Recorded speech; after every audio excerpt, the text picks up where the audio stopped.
Groups. checar. Tengo un guy que me ayuda ahí para chequear.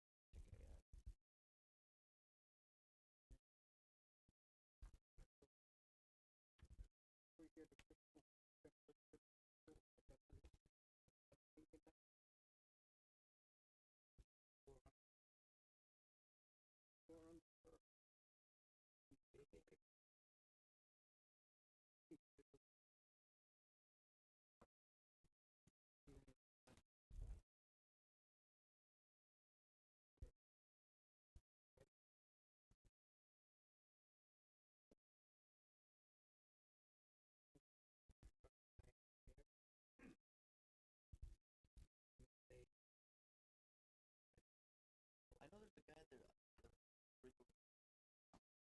Oh, yeah. I don't know, but it's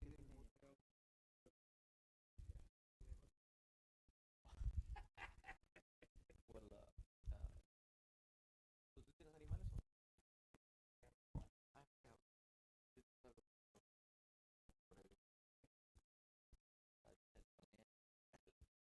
Pero le dije, I just sold some.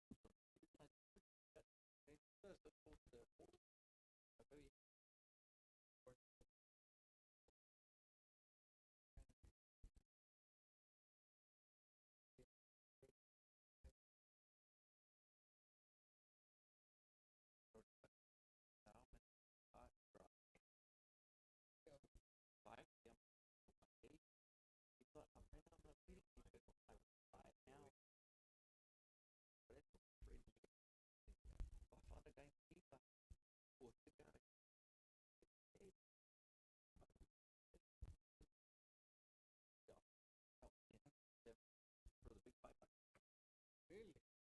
Help me. I'm gonna buy together. So like, hey, I'm like, he goes, how much did I tell you? 70? No, I didn't say 70. I meant 90. I said, damn, man. He said, well, I misspoke, man. But I said, I want to get ready, man.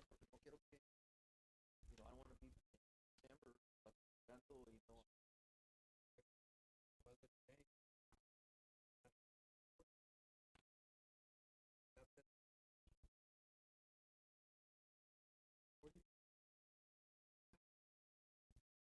Yeah, Pero para las vacas o no, pero no, güey. Pero no, yo, oh, yo veo. But that's what, see, that's cool. Because acá there's two of them. Acá you see, porque ni para ellos, pero acá hay bien menos. So I figured if I can, you know, produce it, I could sell it. Pero ya tengo, I bought a used baler last year. Bought a used baler, tractor, an older, still work. well, I mean, it works, pero I've put a lot into it. Get it, it's a problem. But it runs. And stuff like that. That's the most important part. Yeah. But no, pero you put the zero or what is the zero? Yeah, what I use. I use that. Well, pero ahorita I got a little bit of control. Pero cada año I'll spend several weekends praying. And I think I got it under control. And the next year, están todo lleno de. Like, what the hell, man? Especially you have cattle and they get it. Yeah, well, that's the problem. Is that because what happens is they shit. They shit. Yeah, but it's funny. I do that, man. I bought it. Well, I bought a rig.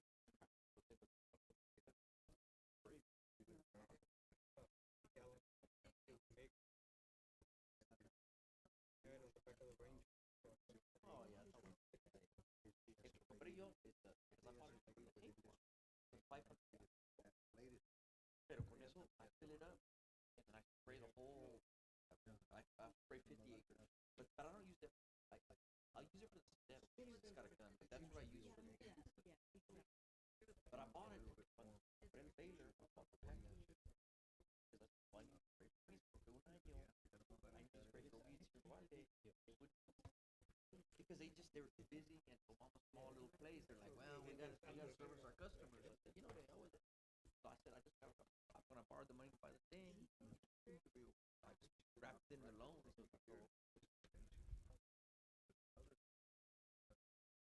somebody, but one year, well, this year, I filled it up with 500 gallons of water. Estaba lleno de chemicals, todo lleno. It was so bumpy, I went on my get it. I couldn't stop it. It just all went out. And it was on a Sunday. I couldn't do anything about it. Damn it, man.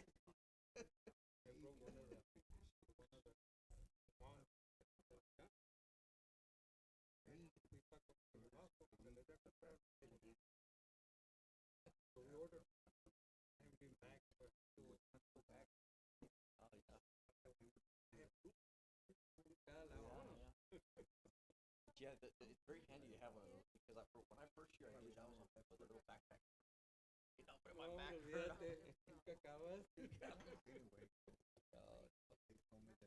Yeah, because if you just mow them, that's the worst thing you can do. And if you don't keep it under control, the mosquitoes just, you'll have a forest. Yeah, you have a forest. But I was telling Dr. Ortiz, I bought 2 weeks ago, went out and bought like 9 months. And I got home and it was kind of late. I put them in a little pasture. And I thought, well, I'll put them in the morning. I got tired. So the next day,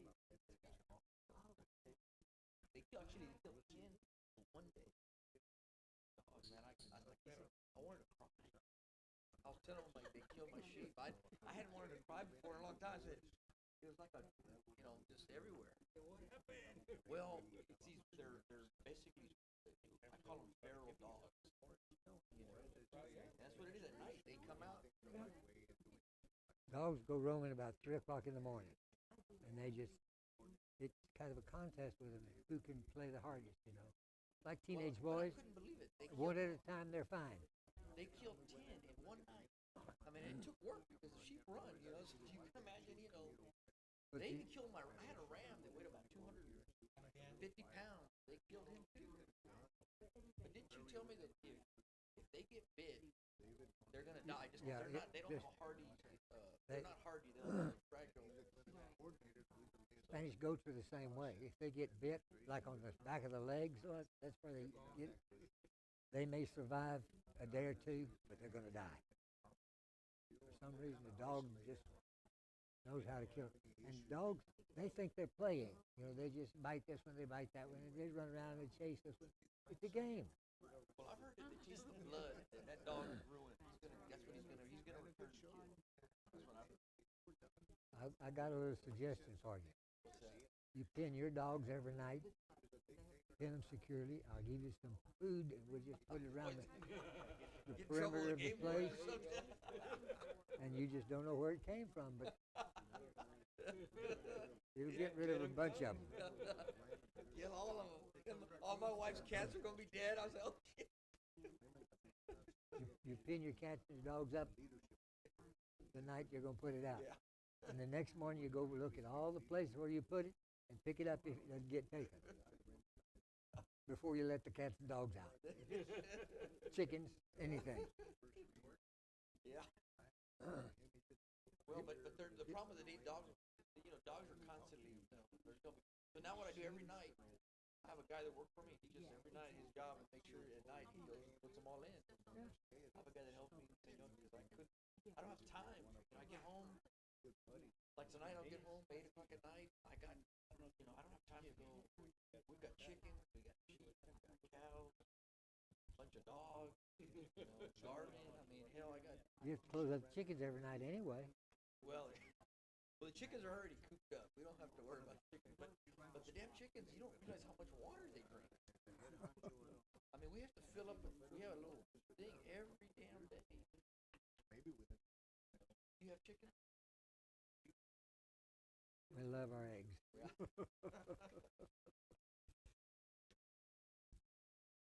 Well, I have chickens. I've had them for about 8 months. They haven't laid any eggs. You got all roosters? No. Maybe that's your problem. I'll tell you, when I first started getting cattle with my dad, we said, well, we need to get a bull now. So we went to the sale barn and we were like, well, let's pick out a male. We waited and we were so proud we got one. We got it. Turned out it was a steer. They were doomed. I said, this ain't gonna work. I said, oh shit, man, we're terrible. I said, man. I had a friend who had two rabbits, and they bought them to raise baby rabbits, you know, so they could for eating. And after about a year, they didn't have any babies. I said, you either got 2 boys or 2 girls. Turned out they had 2 girls. One of my nurses in the operating room, she and her husband bought a male and a female, and had them, and she put them together, and boy, in a few minutes they were making babies. Rabbits are pretty prolific. And so this other couple that had the 2, I said, well, do you think it's 2 males or 2 females? I don't know. Well, how do you find out? Well, you look. Turns out they had 2 females. So they didn't want them anymore, so they gave them to this other couple. In 3 weeks or 28 days? I think it's 28 days. They had 37 babies. Why do people want rabbits? To eat. It's good, very, very good. In Europe, it's very, very, very fashionable to have.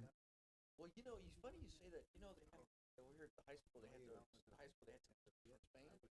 And I was talking to one of them. I said, what's your favorite home cooked meal you eat? Rice and pepper. They love rabbit. Yeah. In France, it's a very delicacy. You go to the market, the first thing you want is rice and pepper.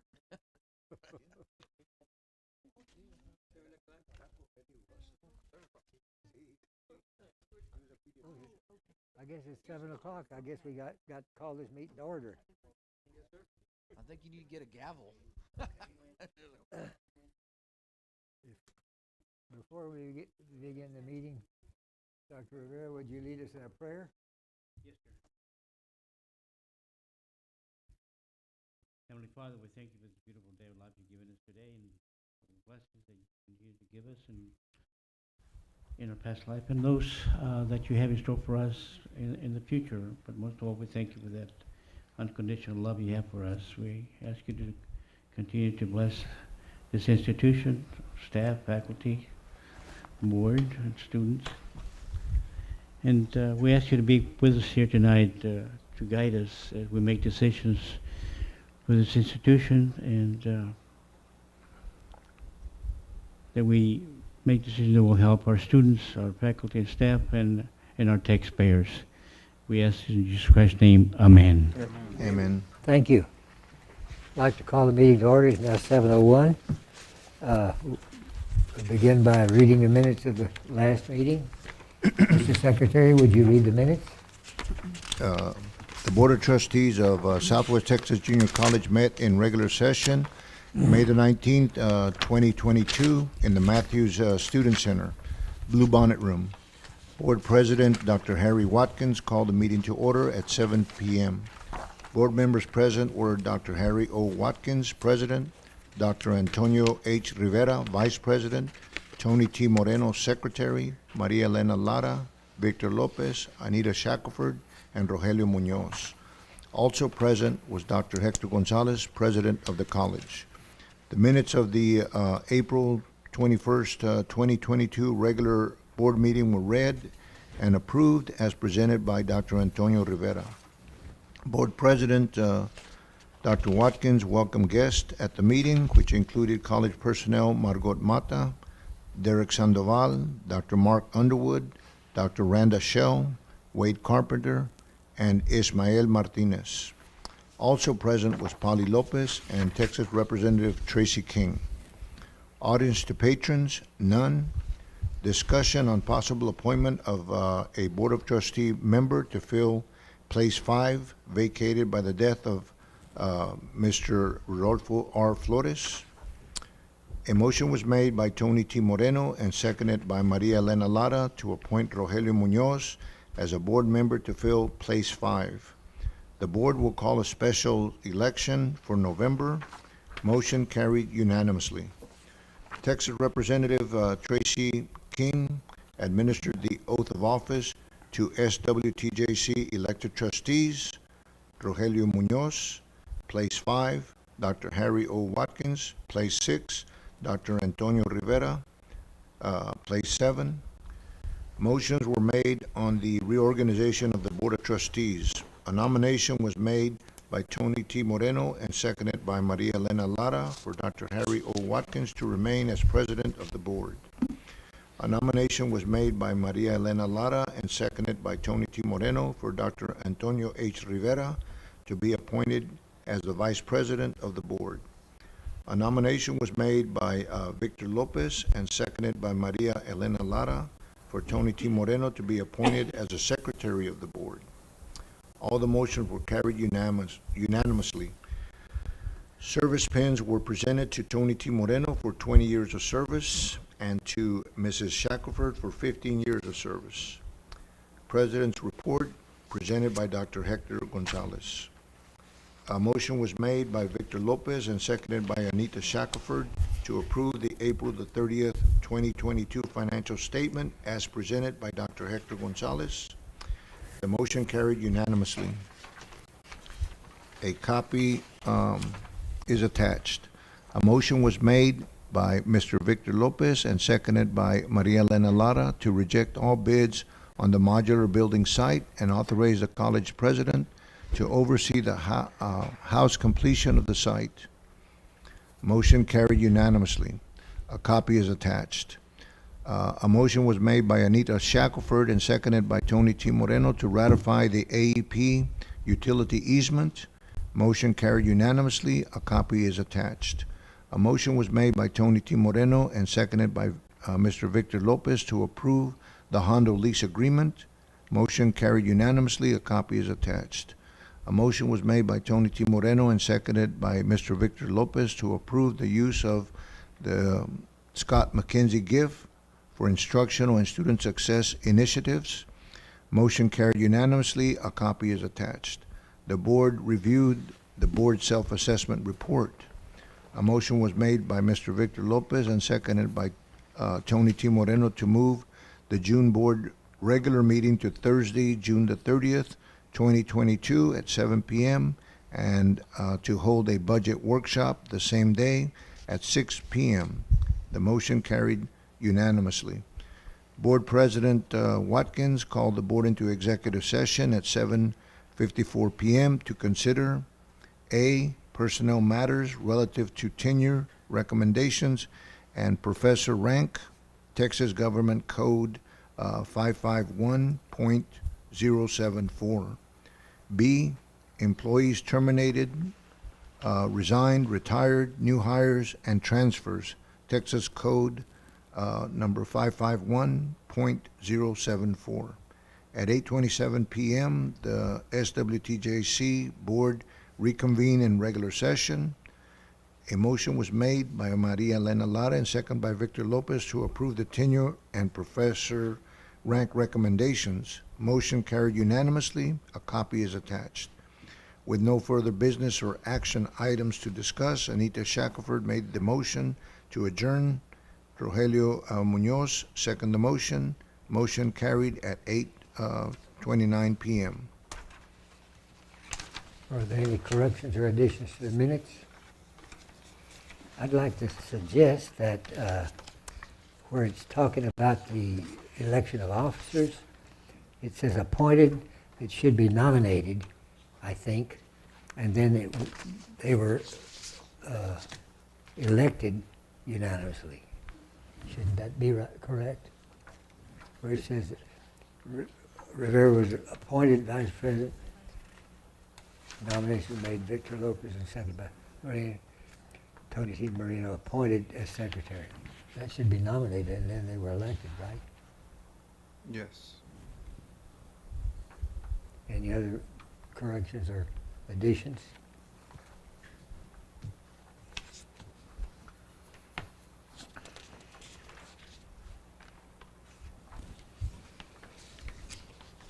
We'd like to recognize our guests, who several have departed. Lisa Ermis, Wade Carpenter, Derek Sandoval, who has already left, Mark Underwood, Marlo Mata, Ishmael Martinez. Any other guests? We have 2 reports now available. First quarterly report, quarterly investment report should be given by Lisa Armis. Yes, sir.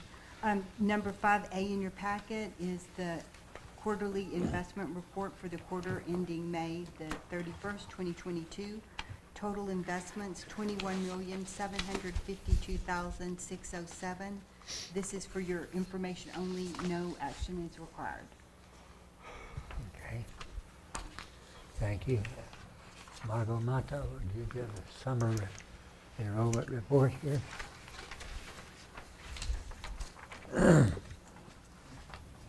Good evening. You have a summarized Summer 1 2022 enrollment report in your packet.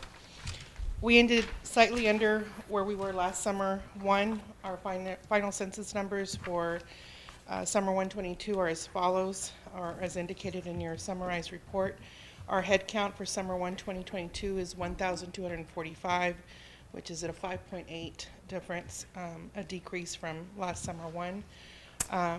Contact hours were at 110,448, which is a 4.7% decrease from last Summer 1. And our credit hours are at 5,830, which is an 8% decrease from last Summer 1, 2021. So our percentage differences are getting a little smaller. We're seeing that trend actually changing. You know, when we had double digits, we were looking at 10% and higher. We're actually seeing that turnaround, which is, you know, good to see. So we continue to reach out to all our prospective and current students, you know, and helping them with the registration process for Summer 2, and of course for our incoming fall term. Registration Summer 2 is steady. If you look at the preliminary numbers that we provided there, this, as of last week, we had stated we had 958 Summer 2 enrollment count, and that actually has already gone up. It's changed as of this week. We're at 980. So we are currently approaching the reported enrollment for Summer 2 last year.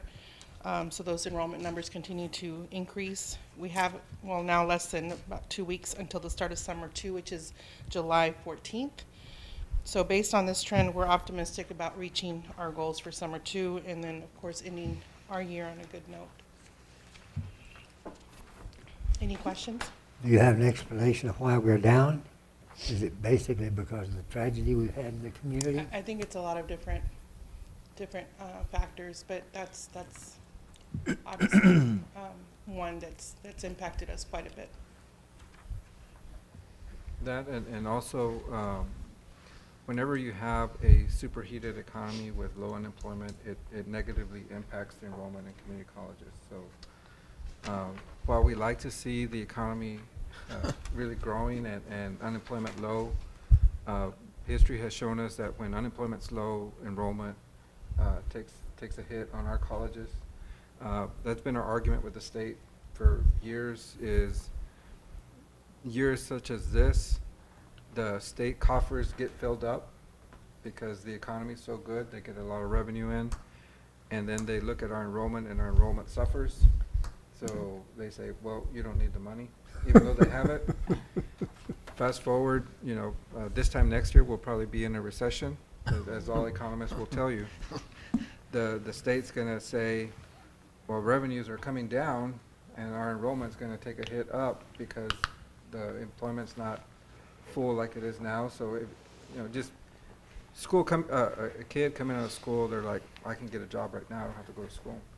So that's what we fight with here, and you know, that's what we observe occurring. And, you know, fast forward next year, those graduating seniors are going to say, you know what, there's no jobs out there, I'm going to go to school. Enrollment's going to go up, and then the state says, well, there's no money this year because the economy's down. So it's always an inverse relationship between the economy and enrollment. And then of course, the incident that occurred on the 24th didn't help enrollment either. Thank you. We don't Thank need you. to vote on anything there, correct? Correct. Next we have the President's report. Mr. Yes, and we've discussed a lot of this already. The maintenance, as we talked about at the budget workshop, we have the pad ready, the building's sitting on it, they're fixing to start attaching it. We've got some bids further down in the board meeting for the other components of it that we decided to outsource. We still haven't heard from the Good Jobs Challenge. We're reached out to our EDA contact in San Antonio, and he has not heard. They have not awarded any of them. So you heard the enrollment report, the budgets. On the second page is kind of a summary of what we've done. And I know we talked about this a little bit as well for the response. You see the dorms, the different agencies we provided dorms to, constantly meeting with local leaders, trying to keep them informed of the needs of families, injured families, as well as the families that lost children. Coordinating assistance with Senator Gutierrez, DA Mitchell, the mayor, and external funders. Also working with Congressman Gonzalez and his team. Had a Zoom call with White House and Department of Ed. And then in reviewing the election code, we determined that we had to call the special meeting in June in order to comply, so we'll have that on the agenda as well. Attached to the President's report, I just wanted to give you an update of where we're at on cost on the modular. You see there the estimated costs there. The curb, sidewalks, paving, sewer, those are dollars based on the actual bids that we received. The water connection is an estimate. We did ask the sewer contractor to provide us an alternate bid if they were to work on the water line, and we have that for the board as well.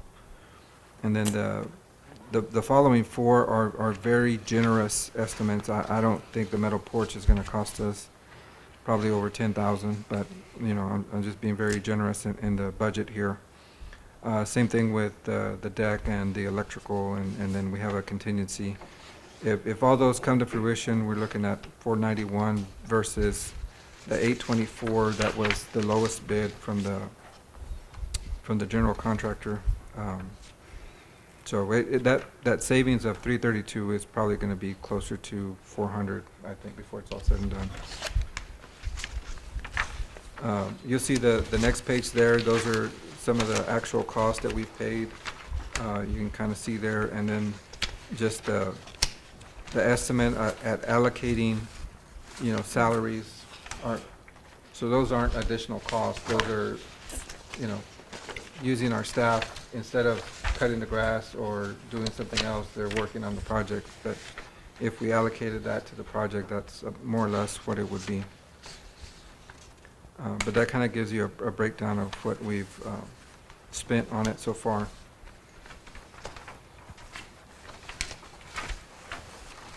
And then, so some of the items that we purchased in response to the ROB and to enhance our security, obviously high on everybody's mind was, they're waiting for a key, they're waiting for a shield, they're waiting for a gun. So we went ahead and authorized Jimmy to purchase some additional items to have in-house here. So if a situation should occur on our campus, we're not waiting for a shield or a gun or anything. We have them locked up and available, on our campus should the need arise. And we also did a little extra security through RAM security, 80 hours on all campuses. Again, in response to the incident that occurred.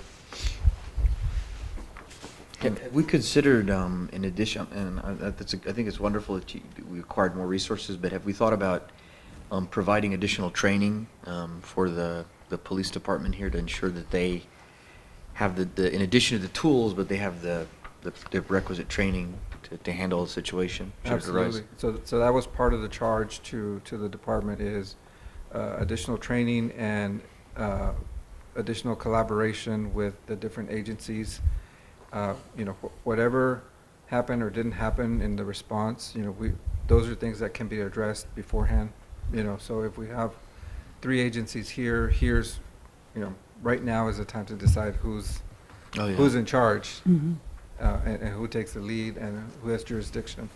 And I would hope that whoever the chief of the department is works with the faculty and the people that work here to give them a plan if something like this happens, instead of having, it looks like they sort of had control chaos. Yeah, Derek's our VP in charge of that, and he can kind of give you an update. So thank you. That's a very good question. Thank you. That's a very good question as to what we are doing with our campus police and the equipment that we're purchasing. So yes, we are, that is up on the radar. That is a high need and demand that is going on not only at our school, but across the state as well. So those conferences and trainings are out there, and we're getting in those trainings.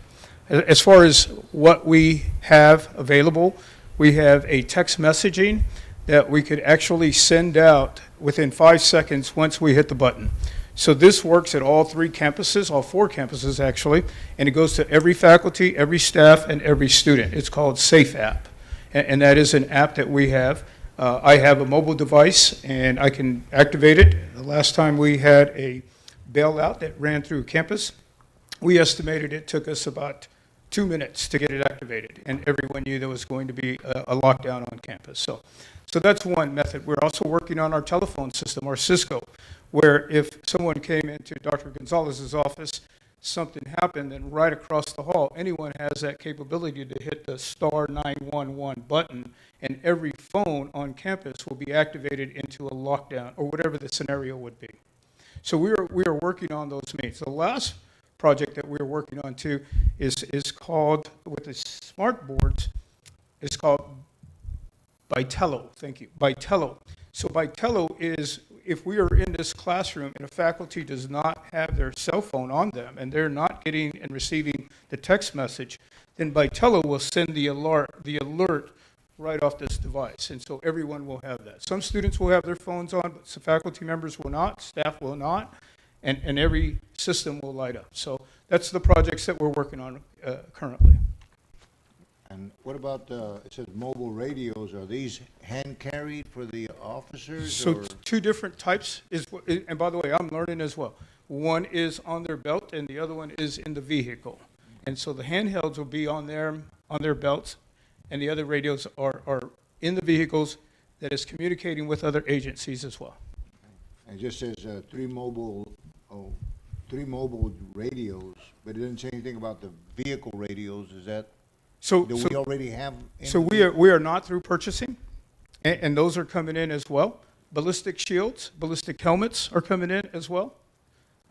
And again, we're waiting to see what the decision is and how we're going to move forward on equipping Del Rio and the Eagle Pass campus as well. So you may see more of that come in the near future. And what kind of rifles are we obtaining? It says 3 M4 rifles. What are that? Well, I never held a AR-15 in my life, sir, and I did. We're equipped with AR-15s. Okay. Our chief of police shared that with me. I held it, and he says, "Let me load it for you." And he grabbed it, and within 5 seconds, it was loaded. And he says, "Here you go." Yep. I wasn't touching that gun. Yeah. So 5 seconds later, he disarmed it and gave it right back to me. And again, we'll need safes to store the equipment. We'll need gun racks in the vehicles as well, so that no stranger can be walking through. We're taking all precautions. We're looking at every stone and turning it over. And so when these weapons are housed, are they going to be in a safe where you have to figure out the count? Because I have a gun safe, and I tell you what, I can never hit the number just right. So I can imagine that during a panic stage, I mean, you're trying to do it. It says to the right 3 times, to the left 3 times, to the right 4 times. It's just. If I'm not mistaken, it's a keypad. Yeah, Okay, keypad. okay. Maybe I might need to buy a new one. I just think that in light of the, the tragic events, that security should be of utmost importance, and we should really spare no expense to ensure that the appropriate resources and training are directed to that effort, because you know, obviously nobody in a million years would have expected it to happen, but we have to plan that it could happen here. Correct. Here's what we also have, and Dr. Gonzalez is in the talks with. Our campus police is not in the classroom with any student. We have no idea where that student lies. And so on registration time, when they sit with their advisors, in the classroom, when a faculty notices something, we need to start keeping a paper trail as well. So this is a collaborative effort. And it's just not on life safety and security. It's not just on campus police, nor is it on myself and President Gonzalez. This is a absolute institutional effort to identify the mental health issues that may be arising, that there might be some signs. We need to send those folks to training as well. And what about the buildings and the locks and all that? Because, you know, one of the problems, I guess, was that door that was left open by Yes, sir. somebody. Thank you. But another very good question, sir. And again, the dollar value is what we are working on. Thank you for supporting that budget, because we are looking at the immediate efforts. One would be a door closing, and two, maybe the actual door itself. For example, we've taken the most threatening lockdown situation, and in our building upstairs, we have all glass. Well, we're not going to stop them through the glass, but we're going to beef up the doors where we are locking down in. We're looking for the platform. We have 3 companies that will come in the month of July, and that we get to decide. Again, it's a dollar figure, and it gets pricey, but again, they do cameras, they do doors, they do locks, they do gates that come down. We found a product called armor glass, which you can't shoot through that as well. We can do some other projects, but again, we're trying to identify the priorities and institutional wide. We want to hit that button on the Del Rio campus, and we want to shut those 6 doors down immediately. We don't have to do it all at once, though. We can do it incrementally, obviously. Correct. And the first company we met with, thank you, that is correct. We are looking at incremental stages. And we said, you know what, we're going to make the run at it. And we don't have that platform as we speak, but that's where we're moving to. That's good. Yeah, and this list here is just the items that have already come in. So there's more that's been ordered, and like Derek says, we've been, you know, during that first week, they got the go-ahead to start identifying these areas that he's talked about, that we need to do everything in our power to, you know, have the safest facility that we can. You know, there's a balance. So Yeah. we don't want it to look like the tourist unit in Hondo and keep everybody out. So there's a balance in there.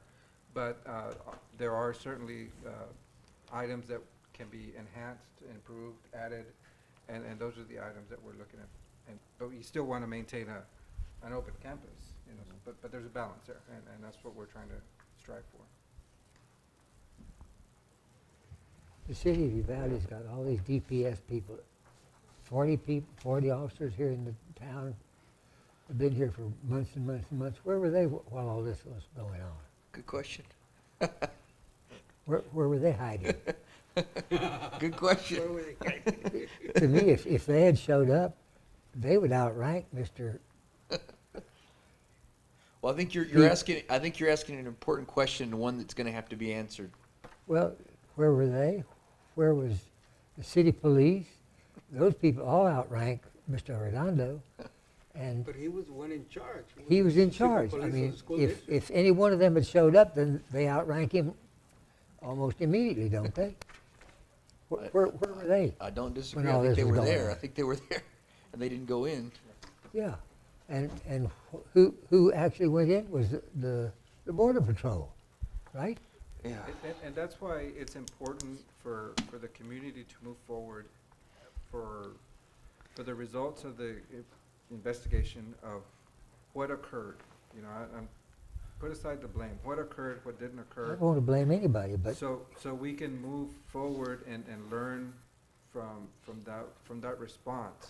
So the subsequent response, God forbid, doesn't occur the same way. You know, so if it's as easy as an MOU between this board and the city council, or this board and the county commissioners to say, you know, you have the minute you show up, you have jurisdiction, you know, if it's something to that effect, then we need to do that.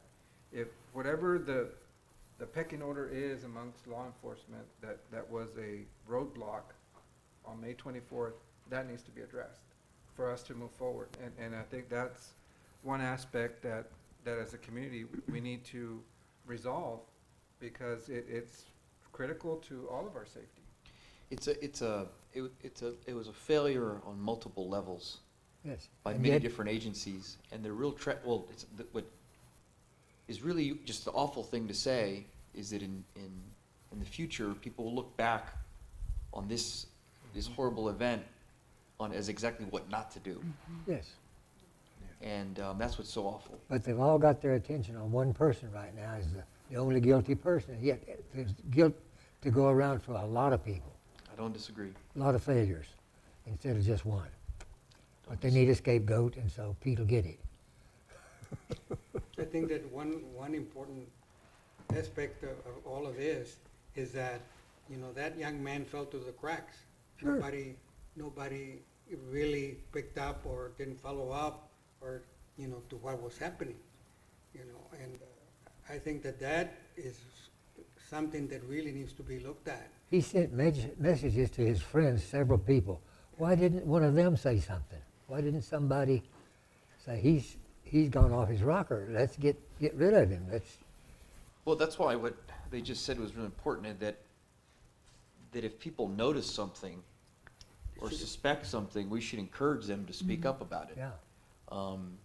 And of course, you know, it's a slippery slope, because, you know, Yeah. you don't want to start, you know, casting rumors about people, but I think this incident has taught us all that you have to be more on the side of caution, and if someone's acting dark, or you probably need to speak up. Well, we'll never solve the problem, but it's blame for everybody, lots of people. I guess we need to consider act on a financial statement. Lisa? Yes, sir.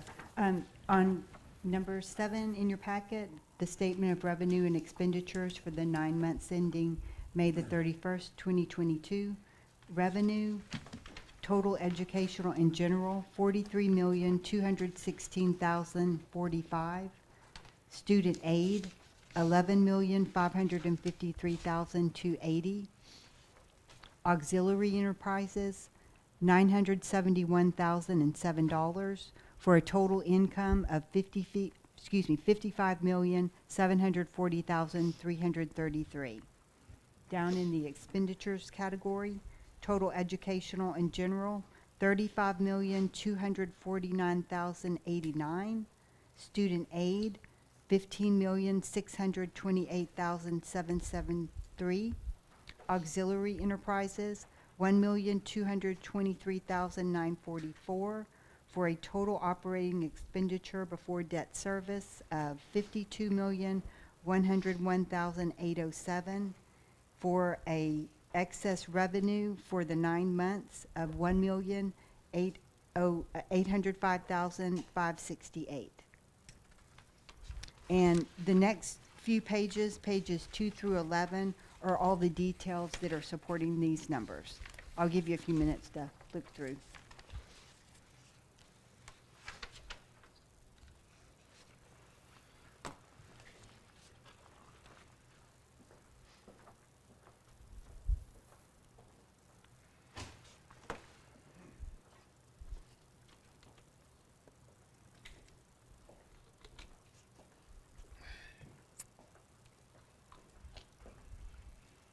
Are there any questions? Okay, we'll move on to page 12 for the statement of net assets without the GASB adjustment, unaudited. Total current assets, $20,805,387. Total non-current assets, $46,914,538, for total assets of $67,719,525. On the next section, total current liabilities, $5,987,598. Total non-current liabilities, $19,316,764, for total liabilities of $25,304,362, leaving that same net asset year-to-date of $1,805,568.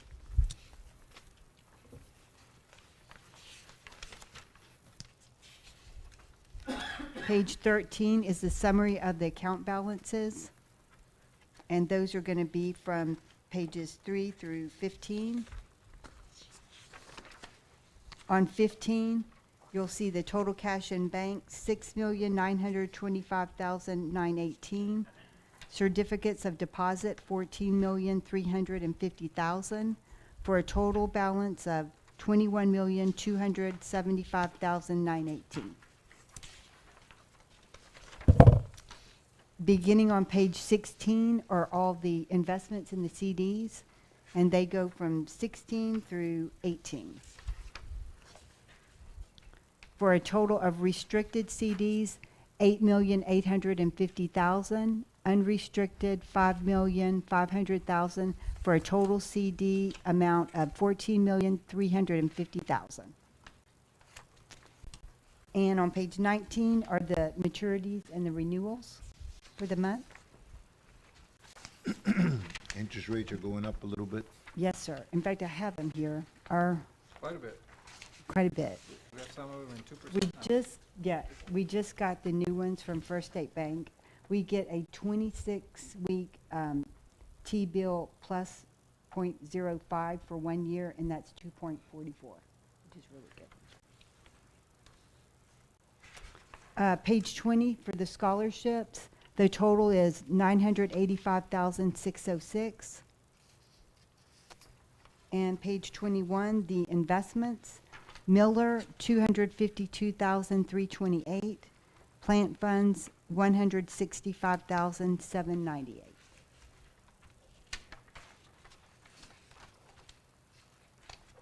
And then all of our investments are in compliance.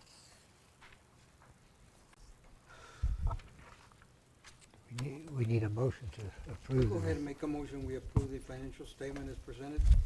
Do I hear a second? All in favor? Aye. Thank you.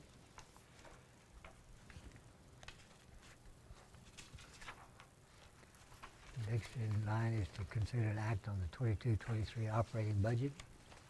Yes, sir. It's our recommendation that the board approve the budget as presented in the budget workshop. Do I hear a motion? I'll move. We Second. accept as presented. Second. All in favor? All right, Next, we need to consider an act on the utility RFP. Yes, sir. This is item number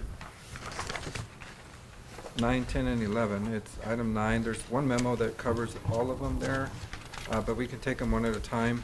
The site sewage, we had one RFP received from Alvin E. Stock Contractor in the amount of $76,259 for the sewer. We did ask him to provide us an alternate bid for the water main connection, and that bid came in at $67,594.50. And I believe that was a late add to your packet there. You have that document on the alternate bid. And then you also have the support from the architect that reviewed the bids and concurs with our recommendation to proceed with awarding that RFP to Alvin E. Stock Contractor. And I would recommend that we go ahead and allow them to do the water. It's about 17,000 more, but that's what they do, and they can knock it out for us. I'll make a motion to approve item 9. With the alternate? With, yes, right. Do I hear a second? second. All in favor of approving that bid? Aye. Next, we have The paving. consider an act on a paving RFP. Yes, sir. We had, again, only one bid on this one. It was from Albright Constructors of Texas for doing the asphalt surfacing of $49,748. And we recommend that we award that to them. Do we have any discussion? Do I hear a motion? I'll move that we approve it as presented. Second. All in favor? Aye. Do I have, next we consider an act on sidewalk curb concrete RFP. Yes, sir. Again, we had one RFP that was received. This is Albright Constructors, the same company that would do the paving. Actually works out good because most of that work is around that parking lot in the amount of $25,748, and we recommend that we award it to Albright Constructors. So moved. Somebody second? Second. All in favor of accepting that bid? Aye. Aye. Next, we have to consider an act on authorizing the college president to purchase any and other items needed to prepare the site work for modular building, provided they're in the best value of the college. Yes, sir. So I don't foresee anything else going over the $50,000 threshold. But if we do, we will put it out for bid and select the best value for the college. The alternative to that, we could call a special meeting. I just don't want that to be the holdup on trying to get that building open for the fall. Sorry. As you can see from the proposed budget that we have for the project, I don't think we have anything pending. This is just in case something comes in that comes in over $50,000, then it would require the board. If that does occur at our next meeting, we'll bring you the bids and bring you that information on what was done. I need a motion to approve his ability to. I will make a motion to approve the request. A second? All in favor? Aye. Next, we have to consider an act on approve 60% plans for diesel welding expansion and authorize the president of the college to request RFP on this project. Yes, sir. So we have the plans there before you for the expansion for the diesel lab and for the welding lab. There's still some work to do by the architect, but you can see from the documents there. Dr. Gonzalez, was it included in our package? Oh, the additional one? Okay. The architect was hurrying to get us 60% plans. So if you look at the welding, first, you can see on the second page, the existing footprint of the welding shop is that middle area, and then you see the dotted lines on what they propose to add. That's what the prints are doing. They're adding that additional square footage there for additional lab space and additional classroom. And actually, if you look at the page on A1, you can see that 864 square feet of the welding shop, and then 750 for the welding classroom. And then A4 has the kind of the renditions of what it will look like. And then the same thing for the diesel shop. The next set there. If you look at C1, you can kind of see the additions there.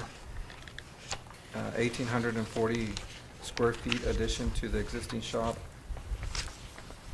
with a 900 square foot covered area. Dr. Gonzalez, what's our student enrollment there for? They're both classes are full. Both are they? Yeah, correct. They're both full, both the freshman and the sophomore. That's for this coming fall?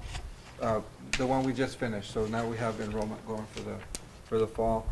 I suppose on the waiting list, this past year, could put them into the student space. I was told they had one overcapacity last semester. Yes. And this is the portion that we got, 380,000 from Union Pacific to fund the majority of that Okay, that's expansion where for the- the diesel. Okay. So once the architect finishes 100% of the plans, with your approval, we'll put an RFP out so we can get bids back, and hopefully, for our August board meeting, have some bids that we can then, the board can evaluate for awarding the construction of those expansions. This just gives us the authorization to put those bids out once the plans are complete. So we need a motion to accept the I so move. second. I'll second. All in favor? Aye. Next, we have to consider an act on a notice to call a special election for the college trustees to be held November 8th, 2022, to fill the remainder of the term for place 5. Yes, sir. This is item number 14 in their board packet. As I stated earlier, we need to call it in time. The first date of file will be July 27th, and then the last day would be August the 22nd. So in order to comply with those dates, we needed to go ahead and call the election at this meeting.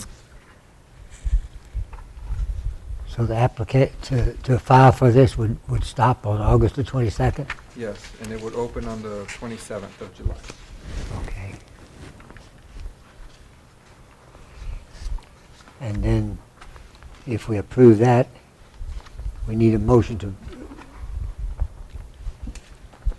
Go ahead and make a motion that we call the special election for November the 8th, 2022. do I hear a Place second? 5. All in favor? Aye. And then we have to have set a time to draw places on the ballot. Yes, sir, and we recommend August the 23rd. That would be the day after the last day to file. And traditionally, we've done it at the August of what now? 23rd. And traditionally, we've done it in the president's office at noon, but it could be anytime, anywhere. Do I have any discussion? Do I hear a motion to accept that request or that decision? So move. A second? I'll second. All in favor? Aye. Next on the agenda, we have a review of the GASB update 43 legal policies, act on local policies. Yes, sir, it seems like we're getting these about every 3 months now. So the update summary is there. As you can see, most of them are legal changes that have occurred. I do have the full policy change here, if you have a specific one that you want me to look at.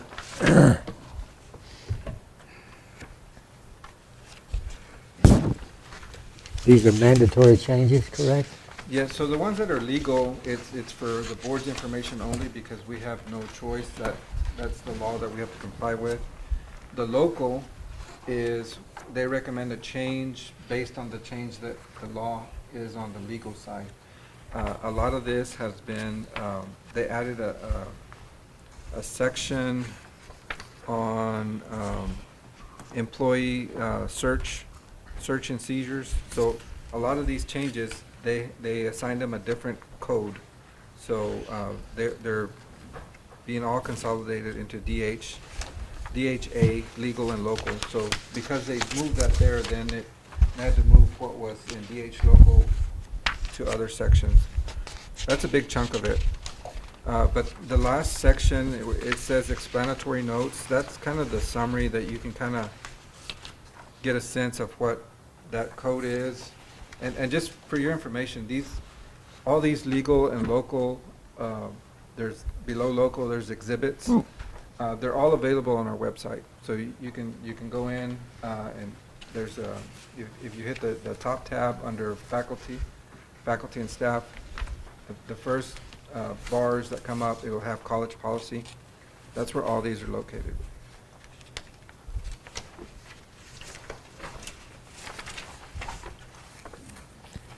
Do we need a motion to accept that changes? Yes, sir.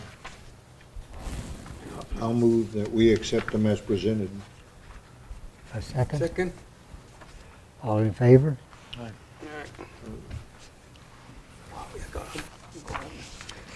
I guess now we'll close the meeting, or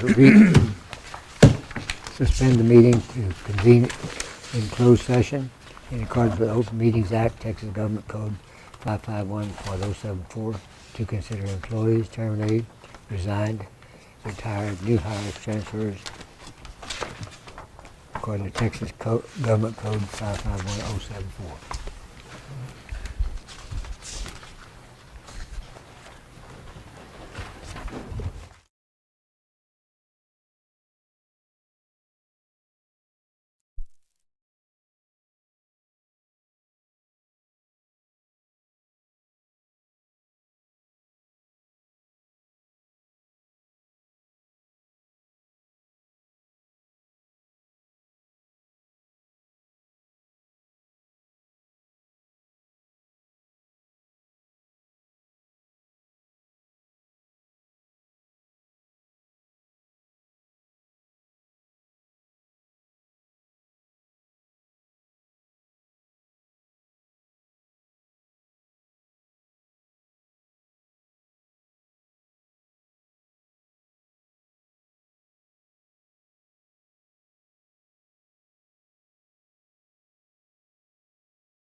It is now 9:04. We're going to reconvene in open session. It's on salary increases. Do we have a suggestion or a motion, Do we need a recommendation? recommendation? So I recommend, based on the input from the board, that we provide for two-step increments for all those employees on a scale and a 4% increase for those administrators not on a pay scale, and then whatever Yeah, the go board. ahead. We move. I'll make a motion to approve the recommendations by Gonzalez, and with respect to the request to consider a salary adjustment for the president, I make a motion to provide that he be given a 6% salary increase based off of his current salary. Okay, second. All in favor? Aye. Is there any other board, Thank you. any other business to come before the board? No, sir. Then I would entertain a motion to I so move. Adjourn. adjourn. Thank you. All in favor? Aye. Stand up and leave. Stand on the agenda. Thank you. German. No, you ran out of page. What happened?